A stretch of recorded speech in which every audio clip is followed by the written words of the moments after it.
heard that phrase in a lot of contexts for a long period of time. Often it's around real estate, like people go to the bank of mom and dad to help with the down payment on a house or whatever. And we often talk about it in the abstract, like, oh, the reason the housing market is the way it is because people are getting help from the bank of mom and dad.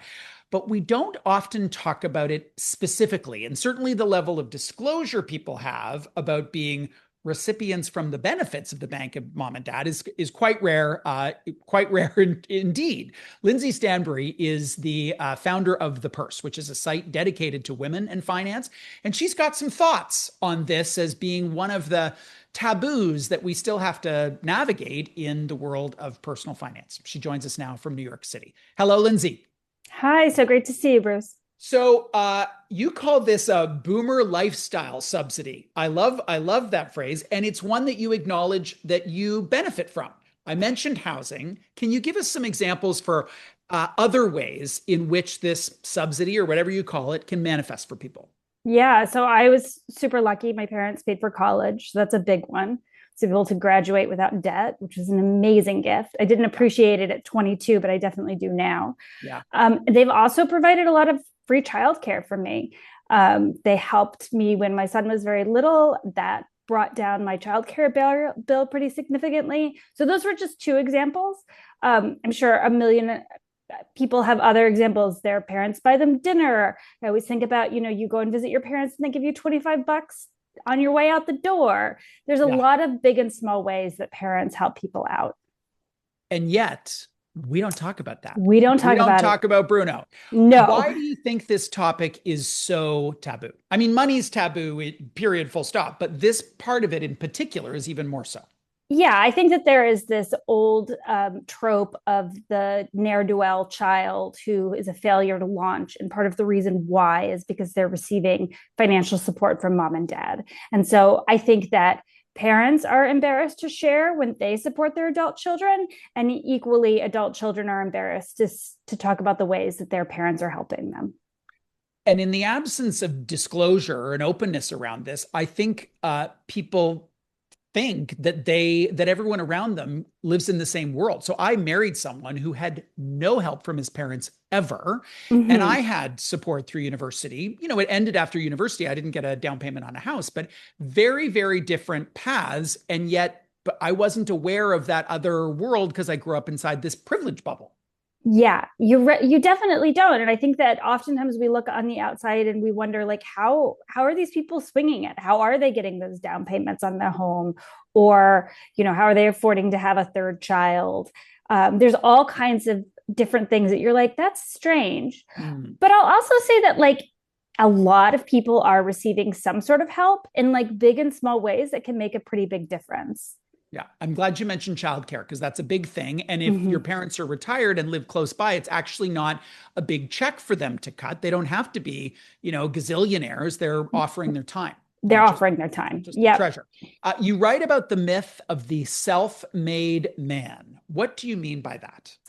Yeah, I think we love this idea of someone who's pulled themselves up from their bootstraps and they paved a way for themselves and they paid for their own college and they landed an amazing job and they were able to buy their own home and they've built their wealth from nothing. But the truth is that we all come from somewhere and the luckiest among us have some sort of parental support. And even if that's not a financial thing, if it's a time thing or a support thing, that really makes a big difference in how far we get in life. I do notice a conversation in my own head as being someone with a social justice orientation that's something like it shouldn't be this way. No, either everybody should have this help or nobody should have this help, which I know is like not realistic or practical in any regard.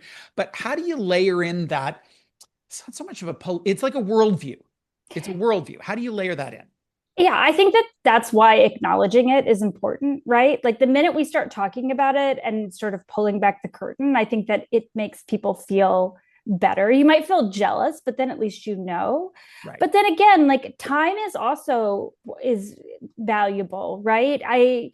We featured a woman in our home economics series who's single and she had a lot of debt And she ended up moving back home with her mom for a while and living with her mom and not paying rent. And so even though her mom didn't have a ton of money, that support was a life changer for this woman. And she was able to pay off her debt and start saving. And now she has the funds to be able to buy a home. So I think that we forget kind of the non-financial ways that we benefit from parental support. You spoke with a financial expert who suggested that there was an opportunity to shift the narrative from giving to sharing the family money. Tell us more about that. That's a fascinating idea to me. Yeah, I loved that concept of sharing the family money. For wealthier families, for not so wealthy families, this idea that, you're paying it forward to your kids early is pretty amazing. And, if you do have the resources, why not help your kids now in this moment when they need it? There's this concept of die with zero that's pretty popular that I think is pretty interesting. And really thinking about when are you going to have the most impact with your finances and how can you help? And, if your child is struggling to make a down payment or pay for college, if you have the means, why wouldn't you help? That is the other thing that I come back to is if you are a parent, why wouldn't you help? Well, as a parent, I know an answer for me is I want to ensure that my kid learns the lessons of self-reliance. So that's a part of it for me. Now, my kid's only 16, but to know that they need to make their way in the world is a really important parenting value to me. Absolutely. And it's an important value to me too. And I think that there is a balance you can walk where you're helping your children, but you're also encouraging them to be self-reliant. And I think those conversations start when your kid's really young, right? That's when do you introduce the allowance? When do you start talking to them about the things that you can afford? So I think it's possible to build self-reliant children while still supporting them in big and small ways. So we'd love for people to be having these conversations. With whom, when, and how do you have these conversations to, for all of us to just have some more freedom talking about this, bank of mom and dad or whatever we call it? Yeah, I think there's lots of conversations to be had, right? With your friends, it could just be as simple as being I'm going on spring break next week with my kids and my parents are so generous. They're paying for our flights. Isn't that nice of them? So your friends don't have to wonder, how are you affording this vacation to the Caribbean? Right. Are they running a grow up in their basement? Yeah, exactly. Or what's happening? What's happening? Exactly. I think with your parents, having one-on-one conversations about their finances and their plans is really important. I think these are not often conversations people want to have with their parents, but it's important.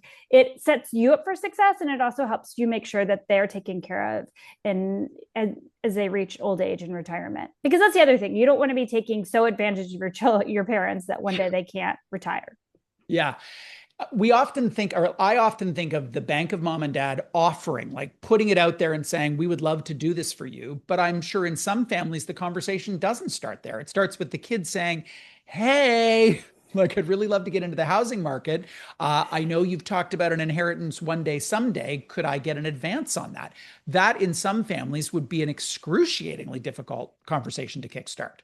Yeah. And I think that, with any kind of money conversation, you have to kind of meet people where they are. What makes them comfortable? What makes them tick? What are their motivators when it comes to finances? You can't always make it about yourself.